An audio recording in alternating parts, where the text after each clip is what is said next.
Masters, mistresses, the Doctor requires materials in order to maintain the TARDIS and ensure continued functionality. He similarly requires carbon-based comestibles to sustain his own biological functions and existence.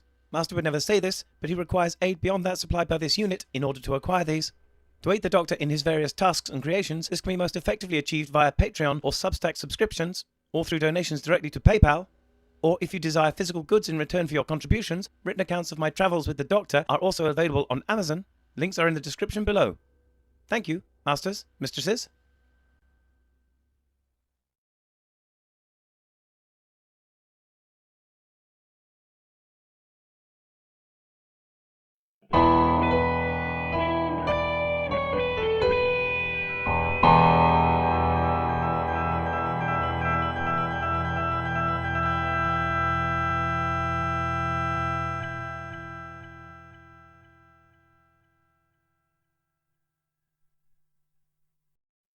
Hi, Dr. Alex here, and welcome to Beyond the Horizon.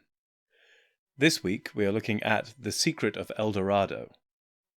Now this is a great old episode of Horizon from way back in 2002, and I've always enjoyed it and often found it very useful to show to others as a teaching aid, and it's just full of what was at the time cutting-edge archaeological information. Now, in the recent episodes, I've leaned heavily on SciShow, among others, and the excellent science videos they produce, predominantly to add extra background information and more up-to-date information on the various topics discussed in the previous videos. And as I say, they do generally do an excellent job. However, occasionally they do have a rather US-centric view of things. Now, obviously they're based in the US, and it's understandable they may occasionally fall into this trap, but they should be mindful of the fact that science, including archaeology, is a world occupation, and the knowledge we've acquired has been gleaned over several decades, if not centuries, and also that science documentaries have existed before YouTube and the internet. Some recent examples of their rather US-centric view of the world include talking about a US black scientist as being the first black scientist, which kind of ignores the entire Islamic world's contribution to science and our understanding of the world over many centuries, and the somewhat diverse makeup of the Islamic world over this time. I would be highly surprised if there were not some black scientists in the Islamic world of note, prior to the US ever being a thing. In another video, they were adamant that no one had ever heard of anyone investigating smallpox before Jenner, whereas I know damn well that I studied in school in the late 80s, early 90s, in a module of my GCSE history called The History of Medicine. We talked about the fight against smallpox, and yes, Jenner was included, but also some of the earlier notes that had been made by other cultures in the Near East and beyond. But I wouldn't be surprised if in the US education system no one had heard of anything beyond Jenner when it came to the fight against smallpox. It was likely something of this ilk, this US-centric and somewhat short scale in terms of time appreciation of the scientific discoveries and documentaries which have gone on in the past, which led to the presentation of ideas in a recent video on SciShow, Laser Archaeology Revealing the Amazon's Ancient Urban Jungle, wherein they said it was only in recent years that they'd become aware of civilizations in the Amazon. I immediately was reminded of this very great Horizon episode, The Secret of El Dorado, where they discussed at length the evidence for massive civilizations in the Amazon. Until recent years is a bit of a stretch when you're talking about a documentary going back 2 decades, and so I dug out the documentary, blew the dust off it, and I'm presenting it to you here now.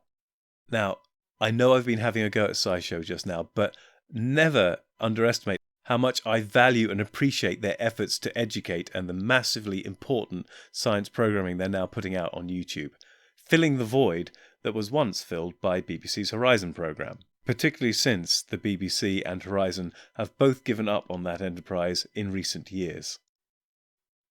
So here is Beyond the Horizon, The Secret of El Dorado.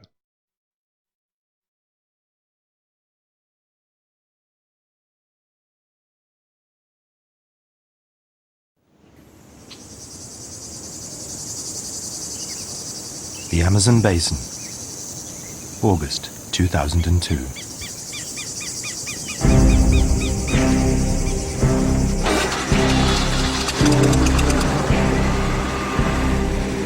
This is the trail of the greatest legend of the Americas. The legend that hidden in the Amazon jungle, there was once a fabulous kingdom of gold. El Dorado. In the late 1500s, the Spanish came here looking for El Dorado. They didn't find it, but I think it's right down there.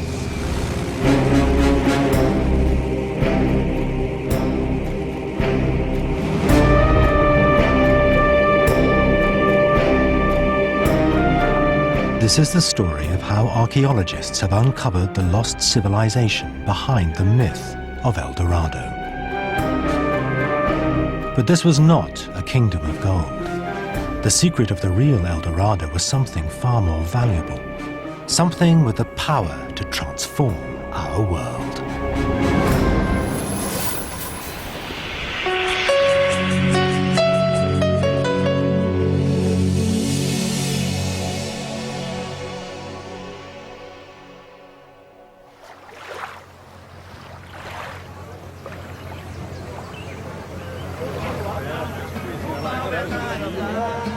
The story begins on the banks of the Rio Negro in the central Amazon.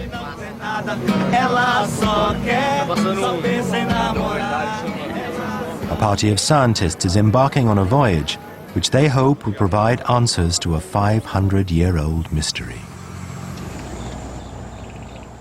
They are retracing the route of the very first Europeans to penetrate the Amazon basin. A party of conquistadors commanded by the Spaniard Francisco de Orellana.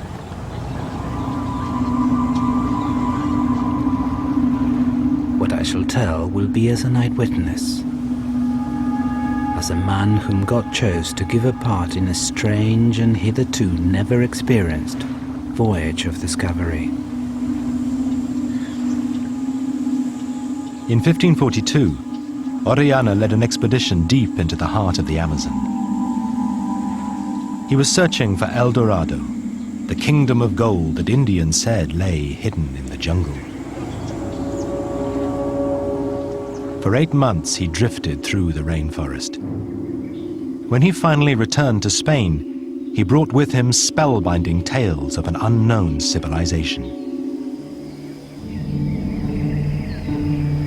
There was one town that stretched for 15 miles without any space from house to house, which was a marvelous thing to behold.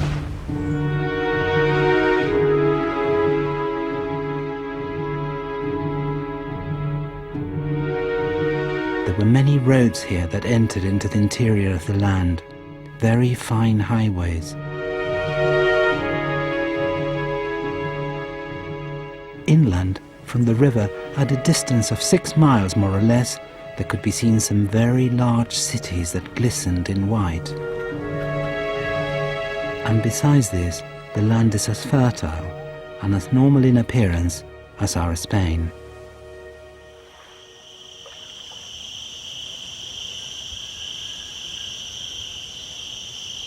But when, a few years later, the Spanish returned to the Amazon in search of the kingdoms Orellana had described, they found nothing. Just a few scattered Indian settlements. Well, when Orellana came down the Solomois and up the Negro in the area where we're passing, it seems as if there were thousands and thousands of people, extensive villages that stretched for miles, and then 20 years later, 50, 60 years later after Orellana, no one ever saw again what Orellana had seen and described in some detail. So the mystery is, was there really once a civilization here? An El Dorado in the central Amazon? Or was it all just a figment of Orellana's imagination? A story made up to impress the Spanish court. The million-dollar question is, were there large and complex societies here in the central Amazon as Orellana recorded in the 1540s? And in fact, it's the myth of El Dorado, the myth of large, complicated Amerindian cultures here in the Amazon. And the answer lies out there somewhere in the forest, in the jungle. For 500 years, the myth of El Dorado has lured adventurers and explorers into the jungles of South America. And beyond the Amazon, they did find wonderful things. Ruined Inca citadels like Machu Picchu, hidden high in the Andes.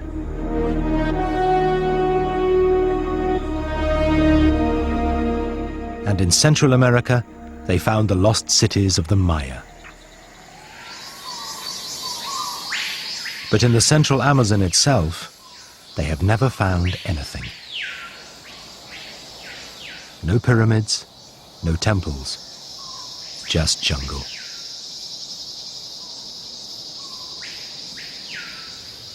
So many scientists concluded long ago that the legend of El Dorado was a gigantic wild goose chase, the province of fantasists and conmen.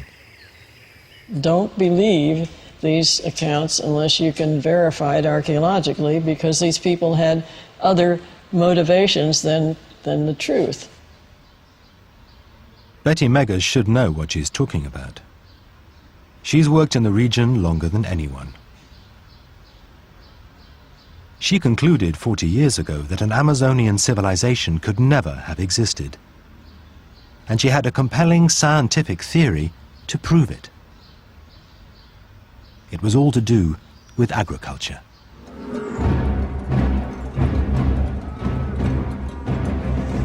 Agriculture lies at the heart of all the great civilizations of the world.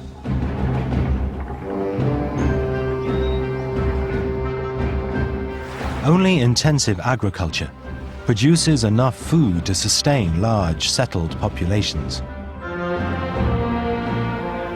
And only large settled populations build cities and ceremonial centers, those defining features of civilization.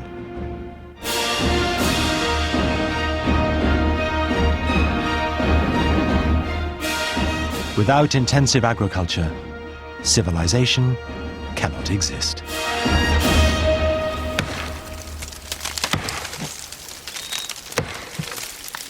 But in the Amazon, all attempts at intensive agriculture have led to disaster. The yellow jungle soil is just too poor.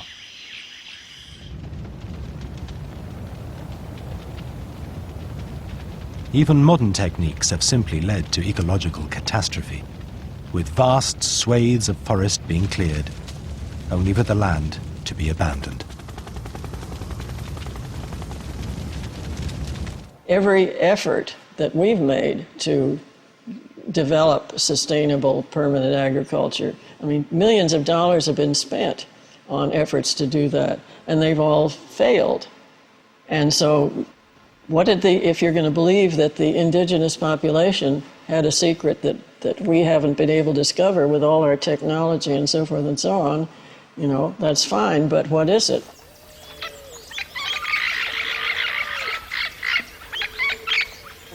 Meggers' conclusion was that without advanced agriculture, the people of the Amazon were simply unable to develop civilization. The few scattered tribes were obviously a relic of an ancient way of life. Nomads left behind by history. Most people have a very clear idea of what your average Amazonian looks like. Small groups, more or less one with nature. What I have occasionally, perhaps impolitely called Stone Age savages frozen at the dawn of time. An imagery that somehow Amazonian people represent our contemporary ancestors. They're people like us 10,000 years ago, as if they have no history. With no traces of civilization in the central Amazon, and a compelling scientific reason for their absence, it seemed clear that Orellana must have been a liar. El Dorado could never have existed.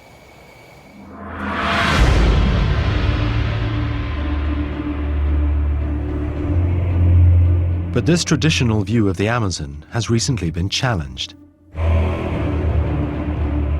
1,000 miles from where Orellana once traveled, on the fringes of the rainforest, lie the Mojos Plains of Bolivia.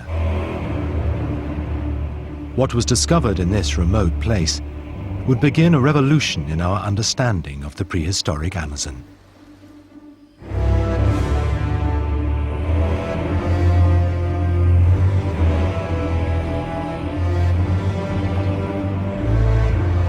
Among those to make these discoveries was Clark Erickson, an unusual kind of archaeologist. I don't dig holes in the ground. I study landscapes. We drive over landscapes, fly over them, and walk over them.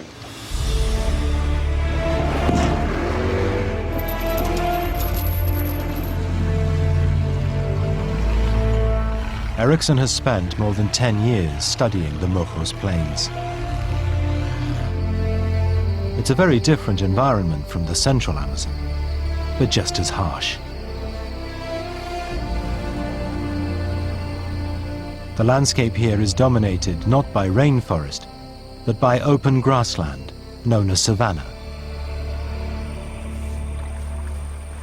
In the rainy season, the savanna is flooded by several feet of water. In the summer, it's dry as tinder. It makes it difficult to grow crops, and hardly anyone lives here today. But then archaeologists noticed something odd about this landscape. The savanna is crisscrossed by unnatural-looking straight lines and covered by mysterious, striped patterns. There are also thousands of strange, isolated mounds covered in forest. A major feature on these savannas are forest islands. The locals call them islas, and there are probably 5, maybe 10,000 of these in this part of the Amazon.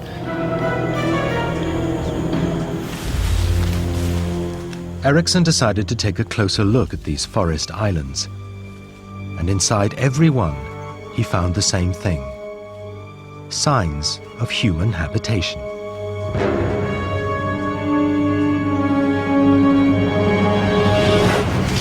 I have big debates with my natural science colleagues about the formation of these islands. They think they're natural, but I can come out here and usually within 5 minutes or so I can find a handful of pottery or charcoal or food remains or human bone that indicate that people were here. For instance, here's a fragment of probably a very large vessel. By the curvature here, it was probably some kind of a large cooking urn. Typical domestic ware you'd find on sites like this where people live. It looked to Erickson as if the thousands of forest islands were in fact man-made prehistoric settlements.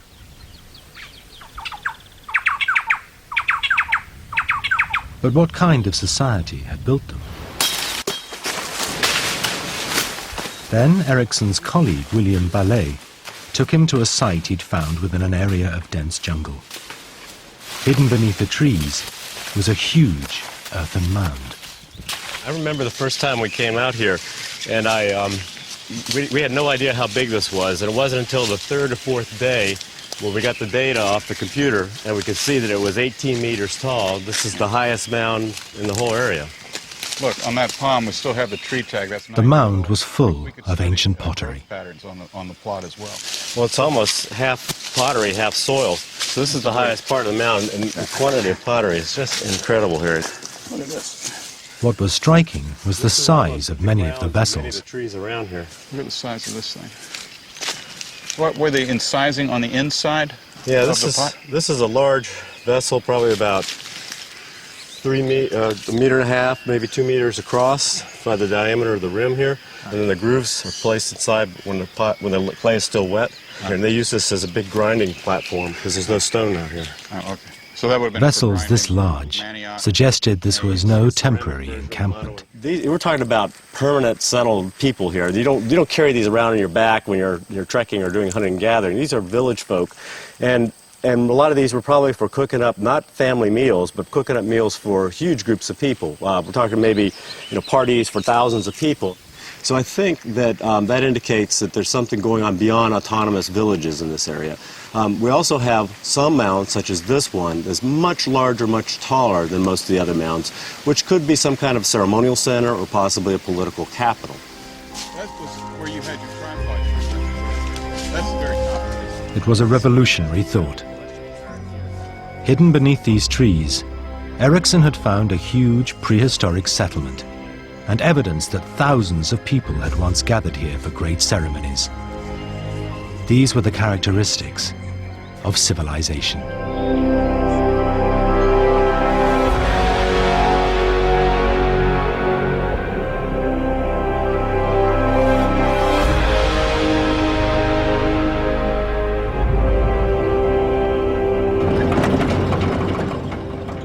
The first clues to what this society might have looked like came from another nearby mound called Edirol.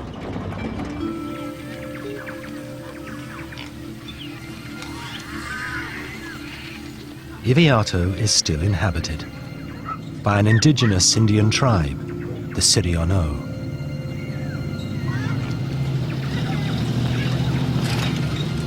As an archaeologist, this is an incredible place because here we have an archaeological site that's probably occupied 1,000, maybe 3,000 years. We still have people living on it, and the Siriono have been living here for quite a while, and you get a sense of what this mound might have been like in the past. Edirol still retains its original terraced structure, with 3 different levels still visible.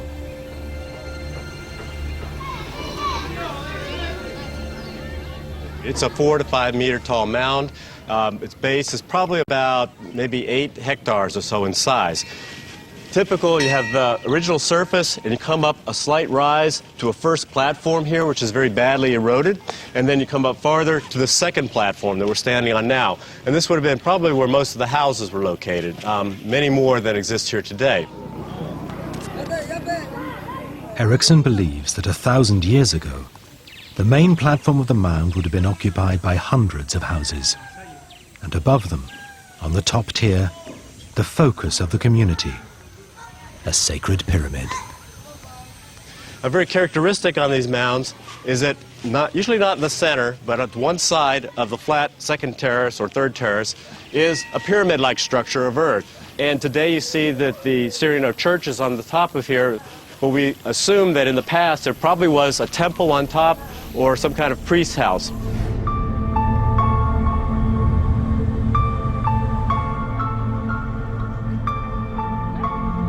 Here was compelling evidence that there had once been large permanent settlements where today only a few people live. But that didn't seem to make sense. Large settlements meant intensive agriculture, something that was supposed to be impossible. Yo tenía una pregunta sobre algunas plantas.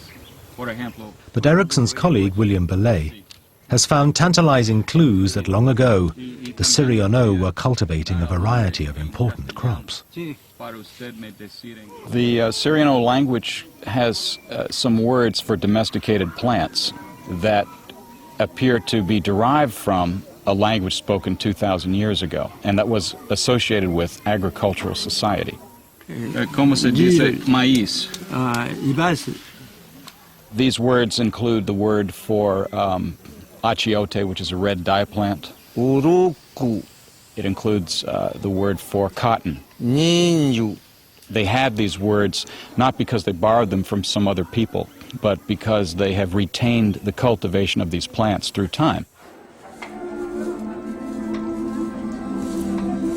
Like the Siriono today, it seems the people who once lived here were settled farmers.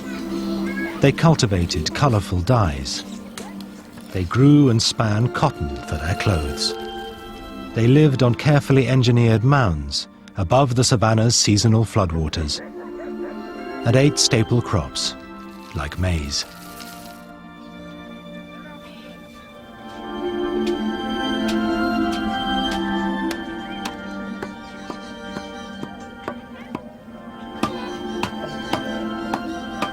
Unlike with Orellana in the central Amazon, there's a credible Spanish account of the area. Here, Erickson found more evidence of a sophisticated society. The Solis de Holguin expedition came in 1617, and they described entering these towns on causeways that were, they said they could ride 4 horses abreast, and as grand as the cities in Spain. And so they were remarkably impressed with these roads, their straightness, and the engineering. The Spanish account is backed up by hard evidence on the ground. One of these roads is still there. Doesn't look like much, but this is actually a prehistoric causeway that was constructed sometime in the past before the arrival of the Spanish, and it's still in use today. It's about 10, maybe 15 meters across and about 2 meters tall, very well preserved today. You can see the pathway going along it. And they would construct these, they took the soil out from one side or both sides of the causeway. And in doing so, they created a canal to interconnect these areas between the mountains. Settlements, roads, canals. Just how big was this society on the Mojos Plains? It was time to take to the air.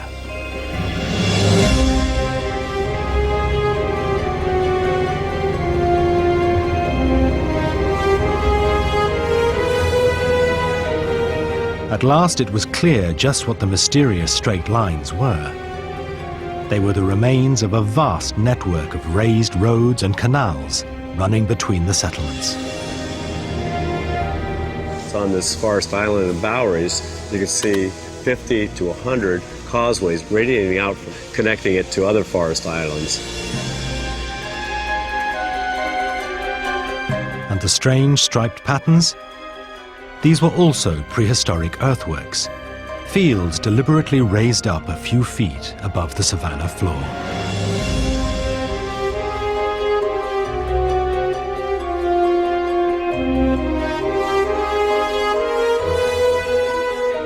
Erickson believes that this was how crops were grown, where agriculture is so difficult today.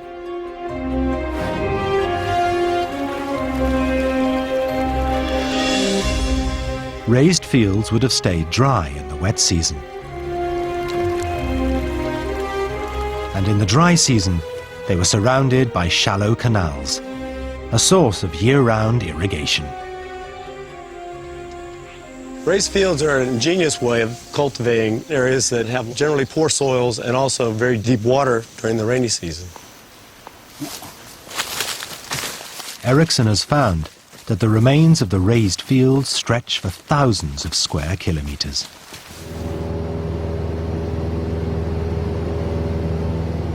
They could have sustained a huge population. Hundreds of thousands, perhaps even 1 million people, could have lived in this remote corner of the Amazon basin.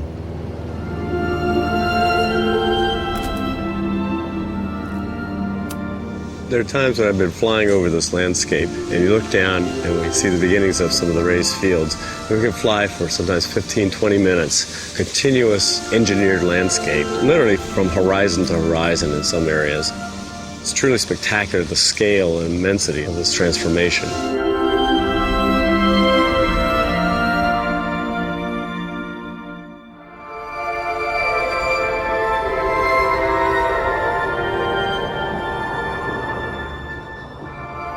Finally, it was clear to Erickson just what he was looking at. A society that had totally mastered its environment.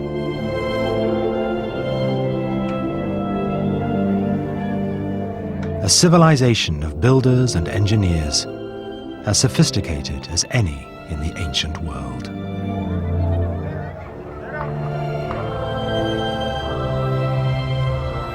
When you look at the amount of labor that went into building these earthworks, the amount of earth moved, person-hours involved with altering rivers, courses, building these channels, connecting rivers, raising the roadways, it's on par with anything the Egyptians did in terms of their pyramids or cities. These discoveries in the Bolivian Amazon raised an obvious question. If people here could overcome the limitations of their environment, perhaps Orellana's claims were not so outlandish after all. Perhaps there had been an El Dorado, all those hundreds of miles away, in the central Amazon.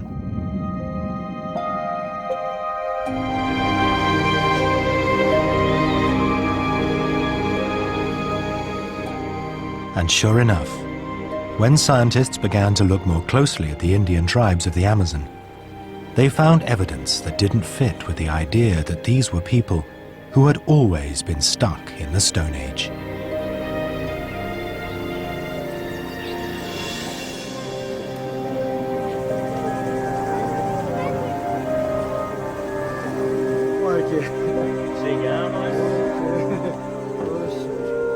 A few years ago, anthropologist Mike Heckenberger came to work with the Kwikuru, a classic small Amazonian tribe of just 300 people.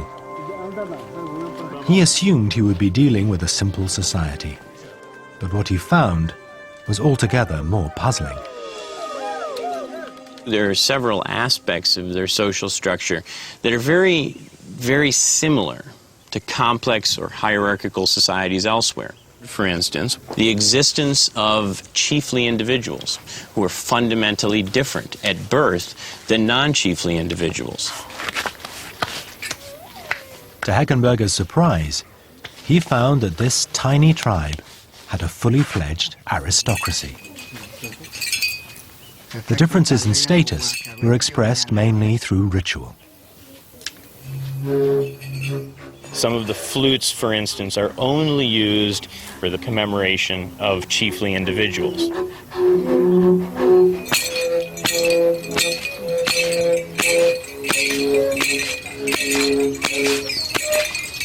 It seemed strange. Why should such a tiny group have such a complex hierarchy? But then Heckenberger found signs that the Kwikuru had once been very different.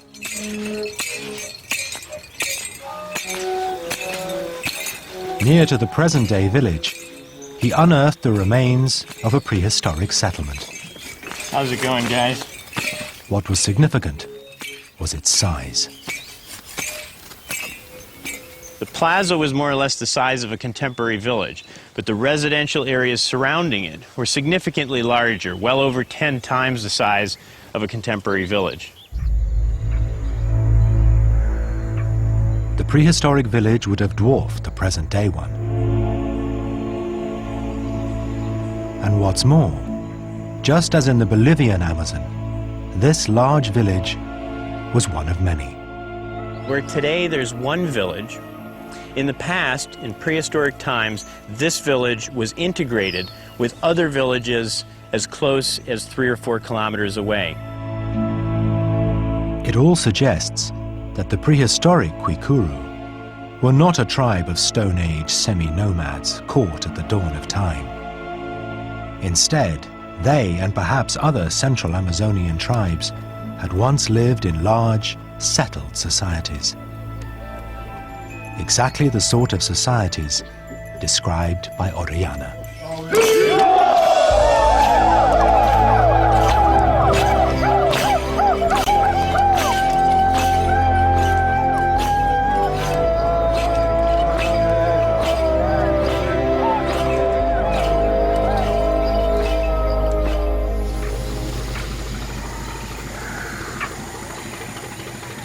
So, archaeologists have recently begun again to explore the rainforest Orellana traveled, searching for his lost civilization. And as he explored Brazil's Tapajós River, Bill Woods identified a subtle but important clue.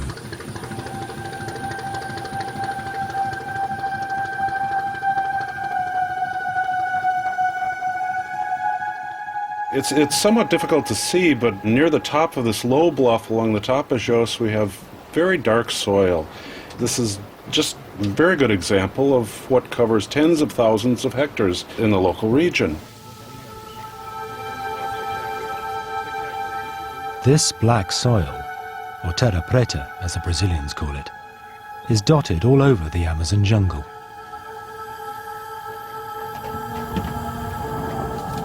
But what intrigued archaeologists is what it contains.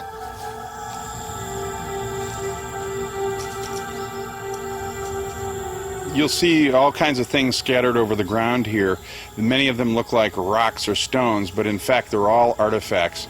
Mostly pottery sherds, busted up jars made by the Indians 1,000, 2,000 years ago. It's a very dense concentration, rather remarkable in all senses. After just a minute or two, I was able to pick up several handfuls of really dramatic pottery sherds. If we can imagine what the whole jars would look like, we'd be rather surprised by these fine works of art. The pottery they have found is exquisite, and much of it dates from the time of Christ, long before the coming of the Europeans. It was the first hard proof that there had once been an advanced culture in the heart of the rainforest.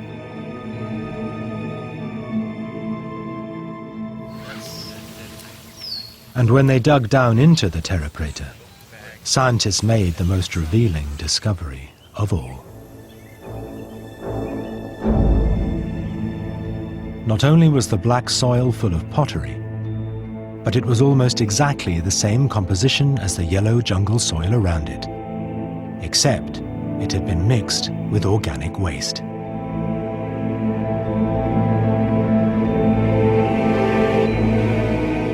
That meant the Terra Preta had to be man-made. We know that this Terra Preta here formed with this soil. So they look very different, and they are very different in a way, but that's the matrix for that. But we have to have human action interfering in the yellow soil in order to create the Terra Preta.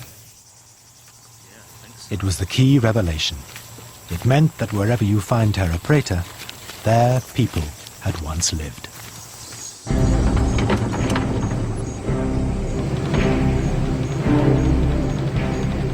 So scientists have started mapping the black soil.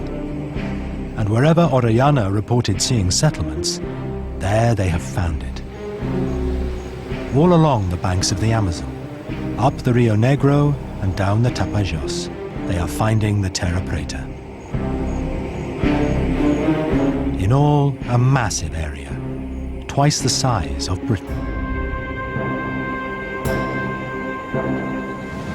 Some have estimated perhaps that as much as 10% of Amazonia is covered with this Amazonian dark earth or Terra Preta. Its widespread distribution, if linked to culture, which the vast majority of contemporary scientists believe, suggests that native cultures are not only widespread, but in some cases phenomenally numerous. But to convince everyone that there really had been a large prehistoric population in the central Amazon, the archaeologists still had to explain how these people had achieved what we cannot. How had they fed themselves on the poor Amazonian soil?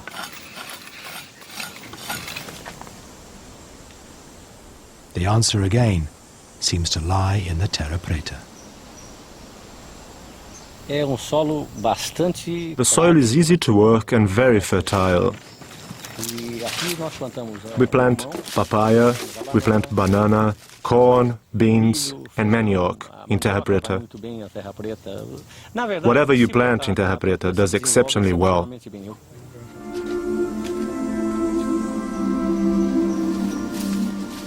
Terra Preta is so fertile that it's been prized by Brazilian farmers for centuries. Somehow, the prehistoric Amazonians had transformed the world's worst soil into some of the best.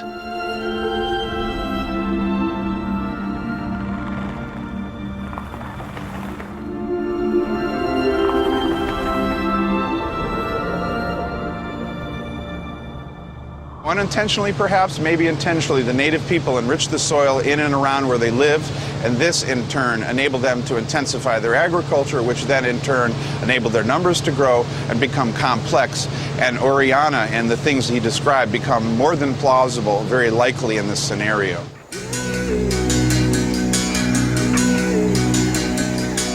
So here is the truth behind the myth of El Dorado. The prehistoric people of the central Amazon transformed the very earth beneath their feet. From their black soil sprang a civilization that lasted for over 1,000 years. They fashioned works of art to rival those of the Mayas and Incas.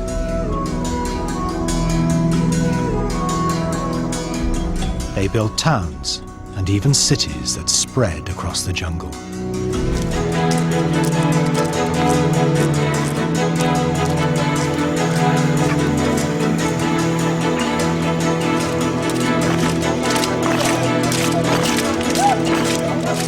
Eventually, they settled the Amazon basin with millions and millions of people.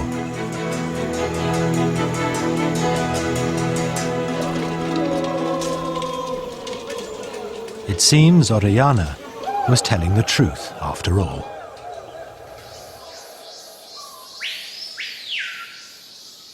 But if there really had been a great society here, what had become of it? How could it have disappeared so suddenly and so completely?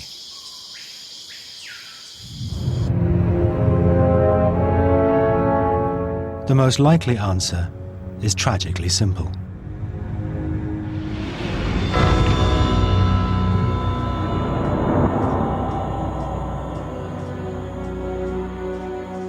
When the Europeans arrived here, they found a population with a lot of susceptibility to disease. And so disease took off like a wildfire in dry straw. And over 200 years, the population just crashed. When a civilization suddenly collapses and disappears, the answer isn't always the Europeans arrived and gave them syphilis. Although, in this case, the answer is the Europeans arrived and gave them syphilis. And other horrible lurgies.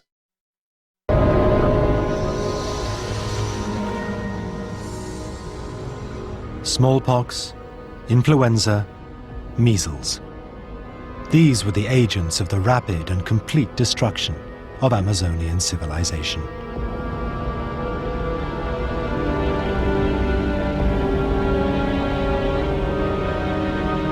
Orellana was both the first and last European to set eyes on it. The disease which followed in his wake destroyed in a few decades what had taken centuries to create.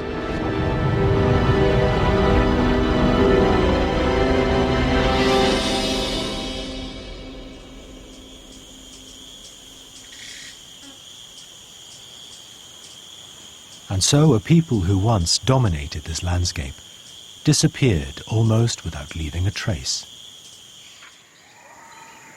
Today, the jungle has reclaimed the places where there used to be towns and cities. But that is not the end of their story. There is one final twist in this tale. And it's to do with the Indians' mysterious Black Earth.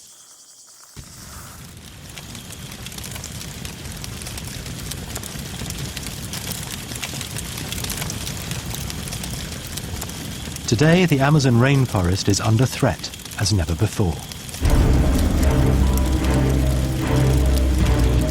Millions of acres are being wiped out every year as farmers slash and burn their way across the jungle in a largely futile attempt to turn it into farmland.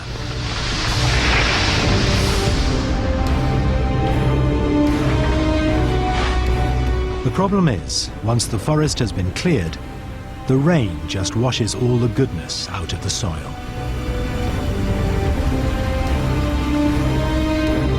Often, after just a few years, the farmers have to move on, leaving only wasteland behind. It's one of the great environmental disasters.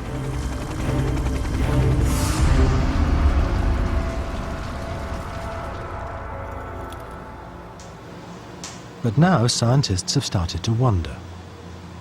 If millions of prehistoric Indians once lived sustainably in the Amazon, then perhaps we can learn from them. What is the secret of the Terra Preta? Why is it so fertile year after year? There may be a clue in Orellana's account of that first journey down the Amazon.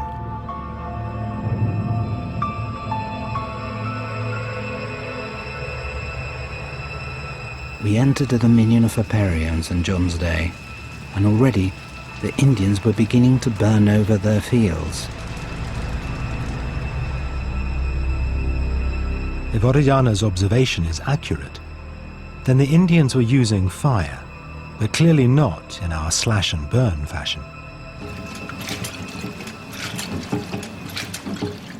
Detailed analysis of the terra preta has shown it to be full of burnt plant material, but in a special form: charcoal.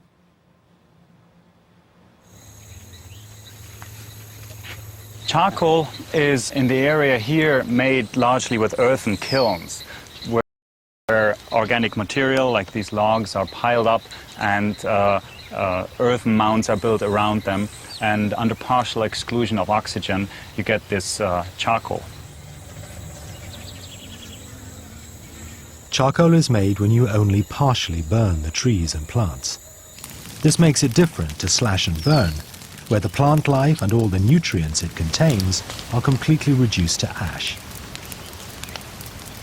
This can be swiftly washed away by the rain. But charcoal can last in the soil for hundreds of years. So one of the hypotheses is that the Amerindian populations actually used some sort of slash and char technique as a soil fertility enhancer.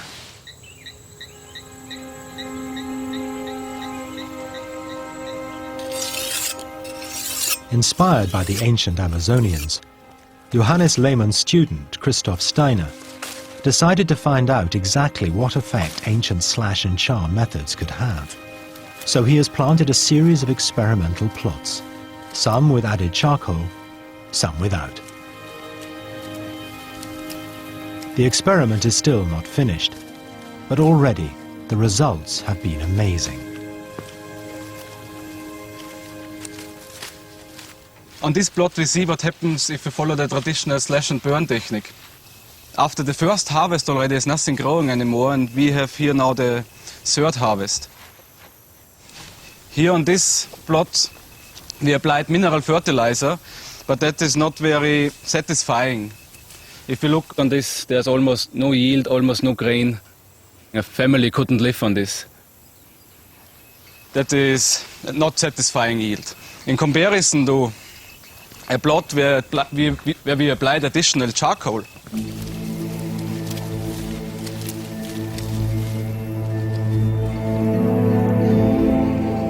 There we can see that the yield is much bigger, so there is corn.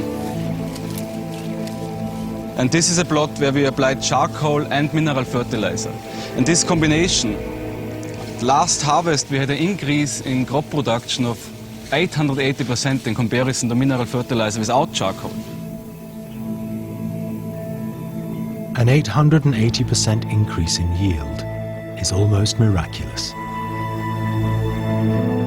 Charcoal seems to hold the nutrients in the soil, preventing them from being washed away by the rains.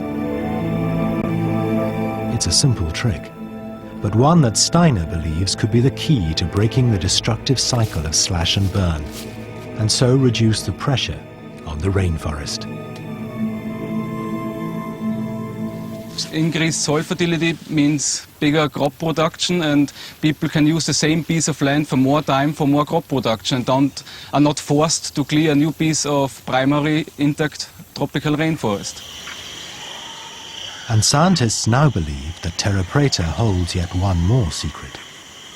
It seems to have another unique property, something that may once have helped it to spread across the Amazon and could now help it spread across the world.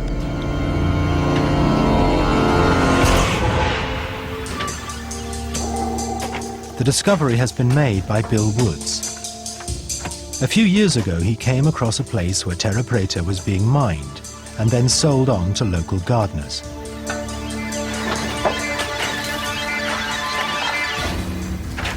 What we have here is a material that is so valuable that people are coming in trucks and buying it. Absolutely unexpected. With decent soil so scarce in the Amazon, selling the terra preta seems an odd thing for a farmer to do. The But here they've been doing it for 20 years, because it appears that the black earth just keeps growing back. After digging, the soil that's left will grow deeper. It's because it's being fed by the leaves that fall on it. You can see it happening over there and in there now. The situation is he mines it, he leaves 20 centimeters, he allows it to rest. Then after a 20-year period, the depth of this dark soil is the same as it was before the mining operation.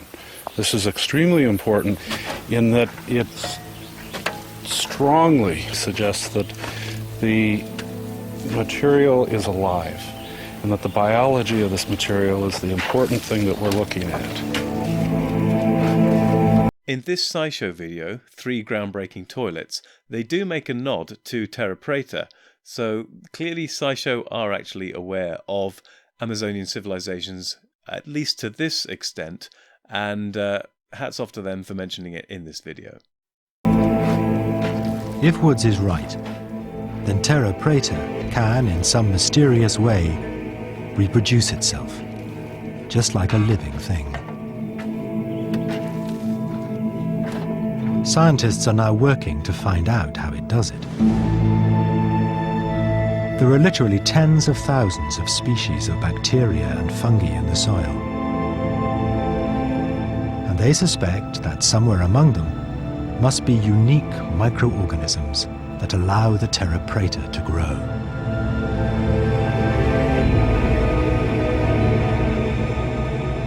The hope is that if they can unlock its secrets, we could reproduce Terra Preta anywhere. Then we could boost food production throughout the developing world. We could bring a halt to slash and burn. It sounds too good to be true, but the Indians' black earth could one day help to feed the world and save the rainforest. Here now we have people that really have problems feeding themselves. And so if then we can understand the legacy of the Terra Preta, I think really that's our El Dorado. This would be important for the world.